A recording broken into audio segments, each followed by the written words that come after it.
I woke up to sunlight spilling through the blinds and the sound of our upstairs neighbors stomping around like they were training for a marathon. Clarissa usually grumbled about that. But this morning, the bed beside me was cold. Her side of the sheet smooth like it hadn't been slept in. I didn't panic. Not right away. Clarissa was an early riser sometimes. Maybe she'd gone out for coffee or a jog. Still, something felt off. My name's Victor. I'm 33 years old, an architect based in Philadelphia. I've lived here with Clarissa for 3 years, and up until that morning, I thought I knew her better than anyone. I stretched, yawned, and headed to the kitchen, expecting to find her reading on the couch or halfway through a podcast. But instead, the apartment felt like a stage after the actors had all left. Too clean. Too still. 2 coffee mugs were out on the counter, one with a half-eaten biscotti next to it. Her work laptop sat exactly where she usually left it after coming home. Her phone charger was still plugged in, coiled neatly. Her suitcase gone. I checked the closet. All her clothes were there except a few of her favorites. The white wrap dress she always wore on vacations, her navy bikini, a few pairs of sandals. Her passport? Not in the drawer where we kept our documents. Now I was panicking. I called her. Straight to voicemail. I texted. "Hey, where are you? You okay? Call me." Nothing. I tried her office. Her boss, this overly chipper woman named Gail, sounded confused when I asked if she was in. "Clarissa's not working remotely today?" Gail asked. She said she was staying local this week for wedding stuff. So she told them she'd be in town. No one at work knew she was gone. No one knew anything. I called her sister, Talia. "She's probably just decompressing," she said too quickly. She mentioned needing space. "It's the final weeks before the wedding, people freak out sometimes." "Where is she?" I asked. "I don't know," she replied. "I haven't talked to her since last week." Liar. Next I tried Harper, her best friend. Harper sounded groggy, like I'd woken her up. "What's going on?" I asked. "Did Clarissa tell you she was going somewhere?" A pause. Then, "Victor, I'm sure she's fine. Just let her have her time." Okay. That didn't sound like Harper. At that point, I was pacing, heart pounding, my mind flipping through possibilities like a deck of cards. Did something happen? Did she have cold feet? Was she sick, hurt, kidnapped? It was 3:49 a.m. when I saw it. An old college acquaintance of hers posted a story from Monaco. A sleek yacht. People in sunglasses. Champagne. There, near the edge of the frame, Clarissa.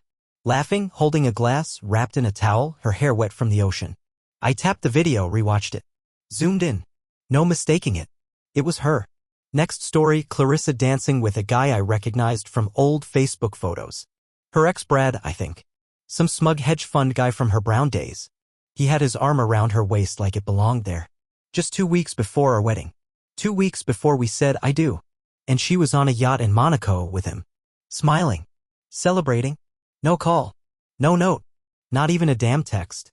She vanished without a word, and now I knew exactly why. I didn't sleep that night.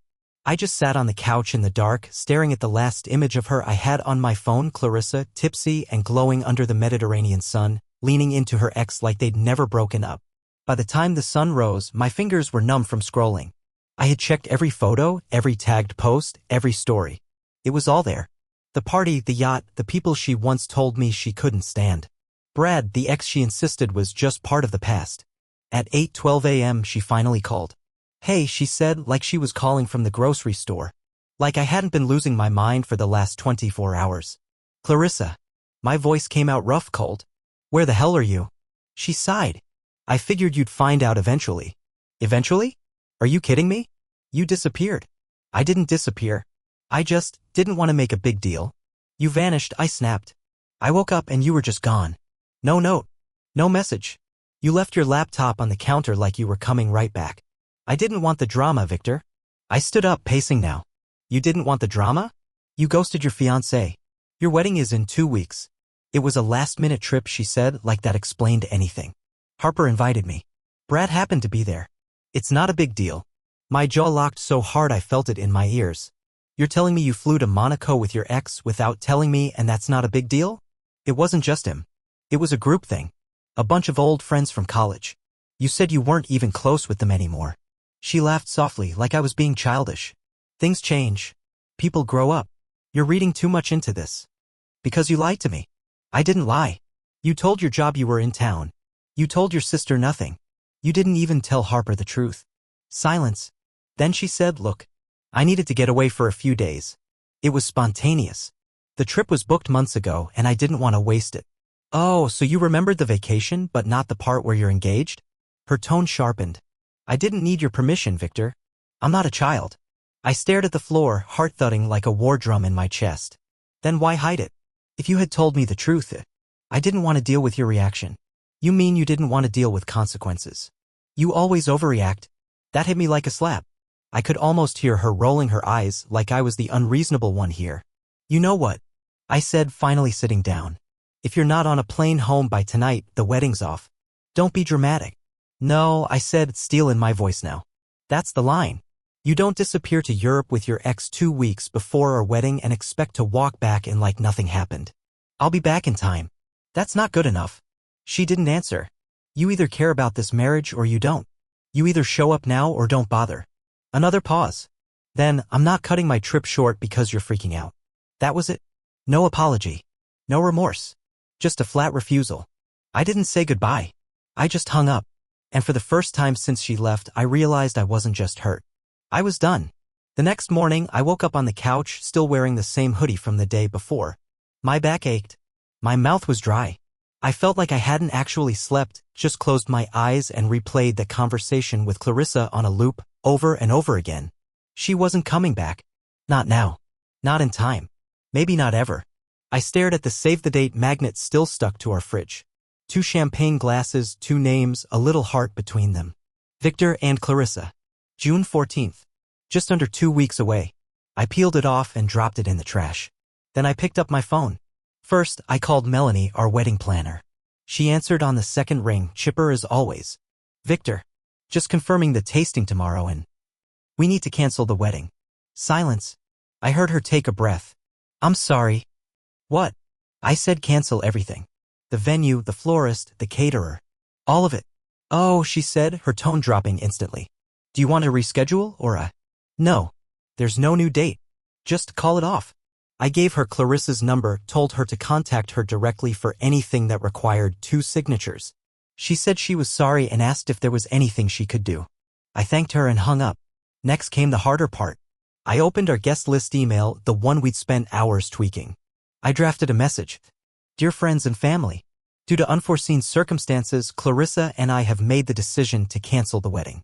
We appreciate your understanding and support. Victor. I stared at those 3 lines for a long time. Then I hit send. I watched as the sent animation crawled across the screen, releasing our undoing to 200 people with 1 tap. People we hadn't seen in years. People who had already bought plane tickets. People who were probably reading it right now, blinking at their phones, wondering what the hell happened. Within 5 minutes, the replies started coming in. Are you okay? What happened? Please tell me this is a joke. I turned the phone over and left it buzzing on the table. I couldn't do it. I couldn't answer them. I couldn't explain. I couldn't be the guy who got left behind. Not yet. So I poured myself a glass of water, went to the bedroom, pulled out Clarissa's empty suitcase from under the bed and started packing her things. Not neatly. Not thoughtfully. Just packing. Shoes into a bag. Makeup into a box. Every stray bobby pin, every candle she insisted on lighting while she worked from the couch, every half-empty shampoo bottle in the shower. I didn't even fold her clothes, just shoved them into piles. It was mechanical. Like I wasn't really there. Like if I moved fast enough I could outrun the part where this was actually happening. The apartment got quieter with each drawer I emptied. More echoes, more space. By nightfall, it didn't feel like our place anymore. It felt like mine. That evening I got a call from her parents. I let it go to voicemail. Then another. Finally, I picked up the 3rd time. Victor, her mom said. Please, just hear her out. She told us what happened. She's upset. She didn't mean for things to get so messy. She didn't mean to disappear? I asked flatly. She said she needed space. That it was just a few days. She ghosted me, Lynn. 2 weeks before our wedding. I know, she said gently. But she regrets it. She really does. No, she doesn't. She had every chance to come home. She chose not to. A pause. She wants to explain everything when she gets back. She won't be coming back here. Her voice cracked. Victor, please. We love you. You've been like family to us. I'm sorry, I said, and I meant it. But this? This was the last straw. I ended the call before she could say anything else. Then I sat on the floor in the middle of our living room, surrounded by Clarissa's things, and I didn't cry. I didn't scream. I just sat there, hollowed out. And for the first time, I understood that love alone wasn't enough. It was 2 days later when she came back. I was brushing my teeth that morning when I heard the knock, sharp, urgent. The kind of knock that doesn't wait. At first, I thought it might be a neighbor or a delivery. I wasn't expecting her. Then I heard her voice. "Victor," she said, muffled through the door. "Please open up." I froze. The toothbrush hung in midair for a second. I spat, rinsed, and walked slowly to the door without saying a word. Through the peephole, I saw her. Clarissa. Still tanned from her Mediterranean getaway. Hair tied back in a messy bun. No makeup. Her eyes were red, her face tight. She looked smaller somehow. I didn't open the door. "Victor," she said again. "Please." I leaned my forehead against the wood. I could feel my pulse in my throat. "I'm not doing this with you," I said, loud enough for her to hear. She let out a breath. "Just let me explain." "No. Please. Just 5 minutes. You had days. You had all the time in the world." There was silence, then a soft knock again. "I know I hurt you," she said. Her voice cracked and I could hear the tears in it. "I messed up. I should have told you. I got scared and I did something really, really stupid. I stayed quiet. I didn't go to Monaco to be with Brad," she went on. "I didn't plan to see him. It was Harper's idea and I needed to escape. The wedding was getting so big and I felt trapped. I panicked." "That's not an excuse," I said. "You don't ghost someone you're about to marry." "I know," she said. "I know." I could hear her crying now. Not the quiet kind. The ugly kind. Sobs between words. Her nails tapped the door again, just once. "I'm so sorry, Victor." I clenched my fists at my sides. I wanted to open the door. I wanted to hold her and tell her it would be okay. But I also wanted to scream. To ask her why she thought this was something we could fix with a few apologies and tears. "I didn't cheat," she added. "Nothing happened with Brad. I swear. That didn't matter anymore. Not really. The betrayal wasn't about sex. It was about silence. About abandonment." I stared at the door, not moving. "You made your choice," I said finally. "Now you have to live with it." Her voice dropped. "I still love you." I closed my eyes. "I know," I said. "But it's not enough." There was a long pause. Then the sound of her body sliding down the door. I could hear her breathing through the crack at the bottom, shaky and broken. "Victor," she whispered. "Please don't leave me like this. You left me first." I waited another minute just in case. Then I walked away. I stood in the bedroom window and watched her through the blinds as she finally stood up, wiped her face with her sleeve, and slowly walked down the stairs. She looked back once, just a glance over her shoulder. She didn't see me. She got into the rideshare that had been idling at the curb and left. Later that afternoon, the texts started. "Harper. Clarissa's devastated. Please talk to her. Her sister. I don't know what happened, but she's a mess. Don't give up on her. Her mom again. She made a mistake. Don't throw away everything you built." I turned off notifications. By the next morning, my phone rang 5 times before noon. Friends. Family. Even people I hadn't spoken to in months. Some messages were sympathetic. Others felt like campaigns. One friend texted, "Be the bigger person." Another said, "She loves you. Isn't that what matters?" I didn't answer any of them. Instead, I went for a long walk. Just me and my thoughts. I passed the bakery where we used to get bagels on Sundays. The flower shop we argued in last spring. The park bench where I once asked if she wanted kids and she said probably, like she was picking a restaurant, not talking about a life. By the time I got home, I knew what I had to do. I blocked her number. Blocked her mom. Harper. Even Talia. Not out of pettiness. But because I couldn't heal if they kept pulling at the wound. The front hallway still smelled like her perfume, faint and stubborn. But I didn't cry. I didn't scream. I just stood there in the middle of our now empty apartment and let the silence settle in. Not loneliness. Peace. It was finally quiet. At first, the silence was almost a relief. I could breathe. I could sit in my apartment without flinching every time my phone buzzed. But that didn't last. By day 3, the messages shifted. Clarissa's friends, once polite and gentle, started sounding like a jury who'd already reached a verdict. "You know she didn't mean to hurt you. You're punishing her for something that wasn't malicious. No one's perfect, Victor." Then came the real kicker from someone named Rachel, one of Clarissa's old college friends I'd barely even spoken to in person. "Rachel? Honestly? You're overreacting. It was a vacation. She didn't cheat. You're the one making it toxic now." I stared at that text for a long time. Overreacting?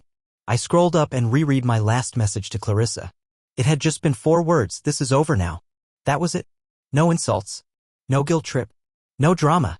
Still, I was the problem. Then Harper chimed in again. Harper. For what it's worth, a bunch of us told her not to respond to your messages when she first left. We thought you'd just calm down and she'd explain later. We didn't realize it would blow up like this. I couldn't believe what I was reading. They advised her to ignore me.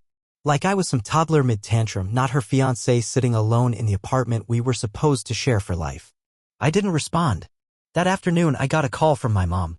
Victor, she said softly, the way she used to when I scraped my knees as a kid. I just want to talk. Then talk, I said flatly. Sweetheart, I understand why you're hurt. I do. But don't let your pride ruin something that could be fixed. I blinked. My pride. Well, yes, she said gently. Clarissa made a mistake. But she came back, didn't she? She apologized. That's more than most people do. You don't just give up on a person because they scared you. She didn't scare me, I said, trying to stay calm.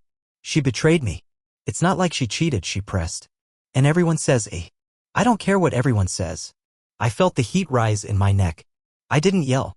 But I didn't have to. You're being stubborn, Victor. That one landed harder than I expected. I supported you when Dad left, she added. Remember that?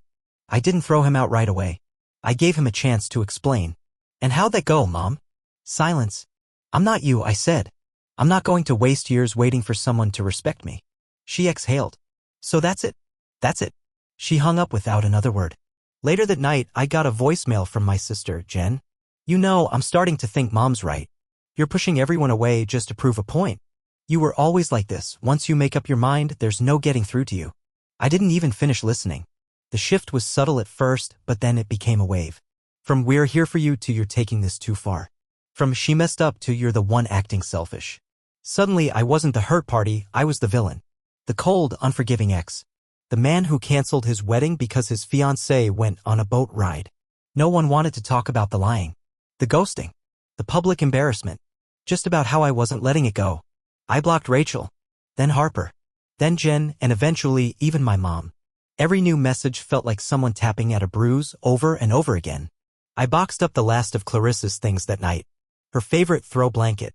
Her yoga mat. A few scarves still hanging on the back of the bathroom door. I put everything in the closet by the front door and slammed it shut. Then I turned off my phone, poured a glass of water, and sat in silence. I wasn't angry anymore. I was just done. They could all call it pride. I called it peace. The weeks that followed felt like living in a snow globe someone had just shaken to hell. From the outside, everything looked calm, but inside my head it was a swirl of static, memories, questions, flashes of what could have been. I tried to stay busy. Wake up, go to work, stay late. Come home, eat something half-decent, maybe run, maybe not. Most nights, I just sat on the couch staring at the wall where our wedding photo would have hung. There was a nail already hammered in, still sticking out like a joke I didn't get. Friends stopped texting. Family stayed quiet. I'd gone from being someone's soon-to-be husband to that guy who called off the wedding in a matter of days. I tried to convince myself I was fine. That this was clarity. That I dodged a bullet. But that was just the version I told other people. Inside, I kept seeing her. Clarissa, standing barefoot in our kitchen, making that stupid herbal tea she never drank all the way. Clarissa, curled up under a blanket I hated, watching trash reality shows while pretending not to cry during the dramatic parts. Clarissa, with her face buried in my chest the day we got approved for the venue, whispering, I can't believe we're really doing this. And then Clarissa on a yacht. Laughing with people I didn't even know she still talked to. Wrapped in a towel that wasn't ours. Holding a champagne flute like she didn't leave a whole life behind without so much as a goodbye. I started therapy after the second week. I didn't want to. I didn't think I needed it. But one night, I woke up from a dream, Clarissa in her wedding dress, waving from the edge of a pier as I just stood there, frozen, watching her float away on a boat. I made the appointment the next morning. My therapist, Alicia, didn't say much at first. She just let me spill. Let me go through the timeline. Let me try to find the moment when things shifted. I keep wondering if I missed it, I told her. If there was a red flag I just ignored. There usually is, she said gently. But love teaches us to normalize what hurts. I sat with that. She asked questions. Lots of them. Most I didn't have good answers for. When did you last feel safe with her? Did she ever apologize without being cornered into it? Did you feel like you were constantly trying to prove you were enough? Yes. Yes. And yes. I told Alicia how Clarissa used to disappear into herself whenever things got hard. How she'd dodge real conversations with a laugh or a distraction. How she once spent 4 days not speaking to me because I forgot to ask about her coworker's engagement. How, if I was really honest, the idea of her being emotionally distant wasn't new. I just kept pretending it was. Every session peeled back something. A layer I'd wrapped around myself. Some part of me that kept saying it wasn't that bad. But it was. Not in a dramatic, throw things across the room way, but in a slow, quiet way that wears you down without noticing. I told Alicia how I kept wondering, what if I hadn't canceled the wedding? What if I had just waited it out? What if I had forgiven her, again? She leaned forward, folded her hands, and asked, what would your life look like right now if you hadn't? I didn't answer for a long time. Then I said, I think I'd be sitting on that couch next to a stranger I'd convinced myself I still trusted. A chill ran through me. It was the first time I didn't feel like I was the one who failed. I started noticing other things too. Like how quiet the apartment had become, but in a good way. How I didn't walk on eggshells anymore, waiting to say the wrong thing. How I stopped checking my phone for texts that never came. I began reclaiming the space. I took down the saved wedding notes from the fridge. Donated the centerpiece samples. Canceled the honeymoon reservation.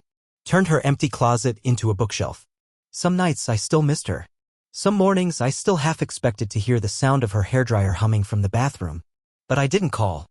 I didn't unblock her. I didn't write some long, messy letter I'd never send. Because therapy didn't just help me grieve her.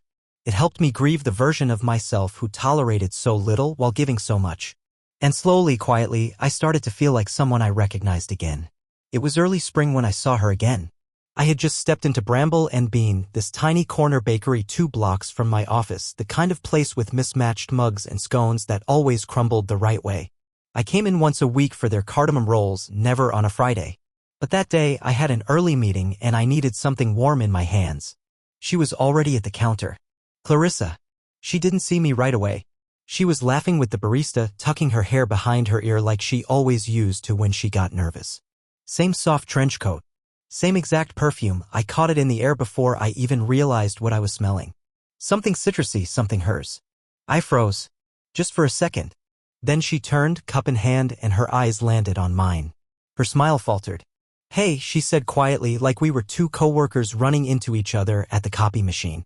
Hey. We stood there. Just stood there. Not a hint of yelling. No drama. Just 2 people who used to build a life together, now sharing the same floor tile. You look good, she said. I nodded.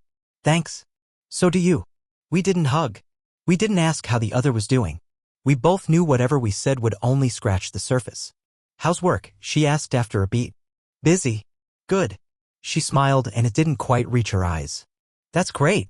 You always had a good handle on the pressure. I didn't say anything. I wanted to ask how Monaco was or what became of Brad, but none of that mattered now. I heard about your apartment, she said, glancing down. The bookshelf project. Talia mentioned it. So they were still talking. Yeah, I said. Turns out when you get rid of all the wedding stuff, you end up with a lot of room for books. She let out a soft laugh, the kind that said I know what you mean even though she didn't. There was a pause. Then she looked me in the eye and said, I'm sorry. For everything. I mean it. I believed her. Not because of her tone, but because there was no fight left in her voice. Just a quiet acceptance. Like she wasn't trying to get anything from me anymore. She just wanted to say it. I nodded. I know. She hesitated. Like she had something else to say. But then she just stepped to the side, gripping her coffee like it was the only thing keeping her grounded. Take care of yourself, Victor. You too. She walked out the door without looking back. I didn't follow. 3 days later, she sent me a text. Short. No drama. No questions. I wish you peace. Always. I stared at the message for a while. Then I typed out a reply. You too, Clarissa. I meant it. I never heard from her again. A year passed. 12 months of quiet holidays, solo dinners, and slow healing. I finished therapy, took a few trips, got promoted, started sleeping better. Then one Saturday afternoon, I found myself at a wedding. Not mine. An old college friend. Someone I hadn't seen in years. The kind of event where you know 2 people at your table and make small talk with strangers. I was sipping champagne when I saw her. Clarissa. Across the room. She was laughing. A different dress. A different man by her side. He had his hand on the small of her back, and she leaned into it like it was the most natural thing in the world. She didn't see me, and I didn't look away. I didn't feel a sting, or a twist, or anything sharp. Just stillness. I stood there, watching her laugh under the golden lights of someone else's party, and all I felt was peace. I finished my drink. Then I turned away and walked forward,